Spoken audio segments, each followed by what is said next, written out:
not get along. Dan Mullen and Jerry Jones have personalities that clash. Jerry Jones likes his head coaches to do what he says.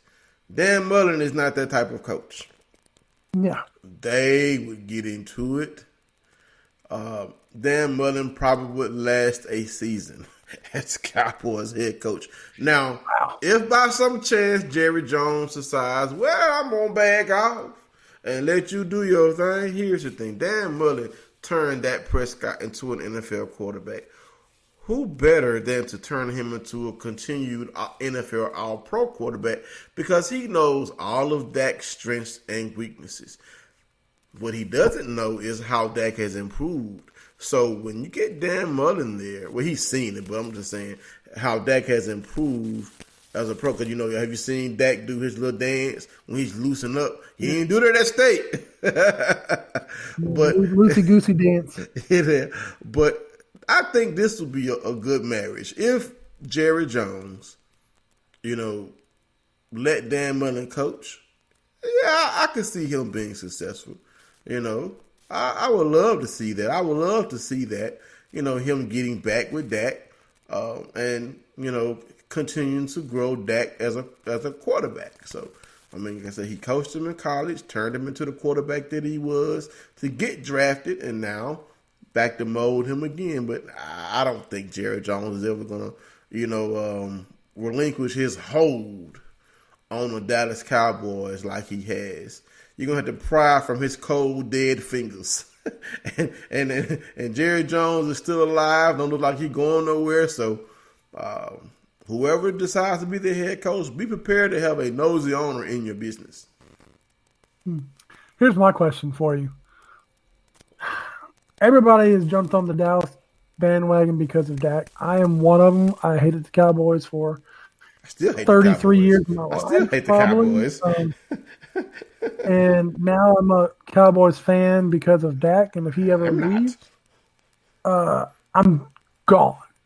But can you imagine them bringing in Dan Mullen? As many people, as Mississippi State fans, hate Dan Mullen to this day. How many would disown Dallas even though Dak's still there? My girlfriend might beat me up for this, but she's one of them. She will not root for Dallas because of Dan Mullen. She hates him since he's left.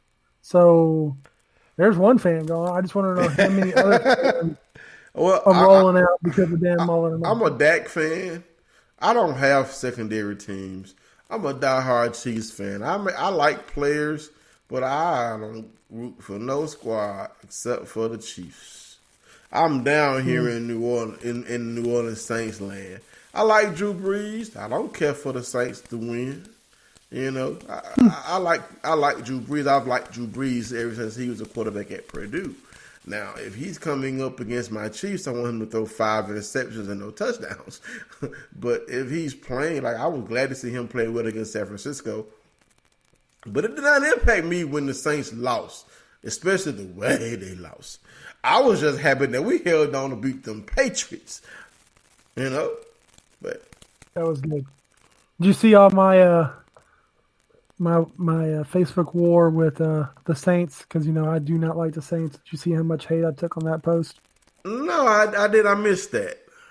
Oh, you missed it. You need to find it because I'm I'm not a Saints fan. I consider the Saints to be a Ole Miss school. I believe in that because where they're located at, the way they act, the fan base down there. And I know growing up, you're limited to who you can like. You either like Dallas, you like the Saints, or you like Atlanta because you grew up in Mississippi and you got to pull for the closest school. Not me. I Kansas City, baby. Like Archie Manning being a Saints, Deuce McAllister being a Saints. You don't know Mississippi State players that have ever played for the Saints that are studs. So I just associate the Saints with Ole Miss. You guys can hate me for you want. But every time the Saints lose, I clap my hands. And I was kind of scared because I was talking trash after that game, the way they lost because of the 15-yard penalty and then the field goal. And I thought, well, it's just like an Ole Miss game. Just take the extra 15 yards and screw your team. So thank God the Chiefs won because I know I would have got a lot of hate for that. So props to Chris Jones and the Mississippi State Bulldogs that are on the squad, although Rankin's actually out for the year. So hats off for them to beating the Patriots. And I guess now that'll break us into the NFL Bulldogs, and I will let you run with it. And we're going to end this show with our Bulldogs and the pros. And speaking of the Chiefs versus the Patriots, my big sister passed away last year. And her favorite team was the New England Patriots. And leave it to our Chiefs to beat the Patriots where I can't pick up the phone and call my sister. So I said, I'm gonna go talk noise to the sky, because we finally beat them Patriots. And Tom Brady is looking like he is on his last leg, But rest in heaven, big sis. We beat your team. Ha ha. But now on to Bulldogs and the pros. All right. This past week, the Nico Autry started the game, had 4 total tackles, and a loss to the Buccaneers. Hunter Bradley played against the Redskins. Fred Brown played against the Texans in the win for the Broncos. Scrolling on down, Logan Cook started. He had 5 punts, 46-yard average, long of 52, and a loss to the Chargers. Fletcher Cox started, had 1 total tackle, 1 quarterback hit in the win versus the Giants. Eli Manning started, still lost. JT Gray played for the Saints in the loss to the Niners. He had 1 tackle, special teams grade of 91.1 for the season. Jerry Green's on the practice squad for the Colts. Gabe Jackson started, had a 64.9 offensive grade, 979 pass block grade in the loss to the Titans. Elton Jenkins started for the Packers, 63.6 pass block grade, 78.3, pass block grade, 78.3 pass block grade from the Redskins. That's kind of confused. That has to be wrong. They got to be run block. They got 2 pass block grades on here. But moving right along, Chris Jones had 3 total tackles, 1 sack, 1 tackle for loss, 1 quarterback hit, and our victory versus the Patriots. Kyle Love still going on 1 tackle in the loss to the Falcons. Bernard McKinney, 7 total tackles in the loss to the Broncos. Pernell McPhee did not play. I think he's still hurt. Dak Prescott, 334 yards, 1 touchdown, in the loss to the Bears. Will Redmond, 1 tackle in the win versus the Redskins.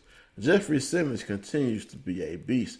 5 total tackles, 1 sack, 2 tackles for loss, 1 QB. Man, he would be the NFL Defensive Player of the Year had he been able to play the whole season. He has been a beast for the Titans. Unfortunately, that's probably going to go to Nick Bosa because he's been acting a fool for those 49ers. Darius Slay, 4 total tackles, 1 pass defense, and a loss to the Vikings. Preston Smith continues his, I'm going to say, Pro Bowl season. 2 total tackles, 1 sack, 1 tackle for loss, 3 quarterback hits in the victory over the Redskins. Montez Sweat, 2 total tackles in the loss to the Redskins. And KJ Wright, 5 total tackles in the victory over the Los Angeles Rams. I almost called them the St. Louis Rams. That's still in my head. But that's it for Bulldogs and the pros. That's all we have this week for our show. Stuff, how you want to close this out this week?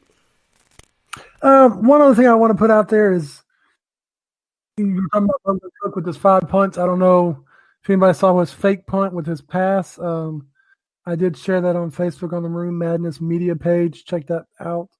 That was his thing. And then KJ Wright was actually on House Hunters the other night. So I know a bunch of females were Facebooking about that because that's one of their favorite shows. So what's House Hunters? So you got House Hunters on HDTV. You check him out where he's going house hunting. They go look at he's trying to 3 houses, and then they pick the house they want. So he does give a shout out on the show and says Hailstate and Mississippi State.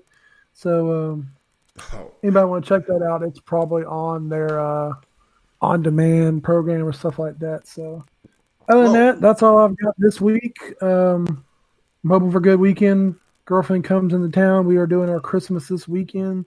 So I will be out of the network in off the social media, hopefully, for the most part. And by the time we come back next week, we will have NFL signing day, or not NFL signing day, Mississippi State signing day with hopefully more news to bring you and more bowl updates. Other than that, you got anything else? Victories on the hardwood too. This is true. We need those. All right, we are out of here. Check us out. Make sure you give us a rating on Apple Podcasts and also like the podcast on Spreaker. Thank you for listening to the Maroon Maniacs. Peace out. Holla.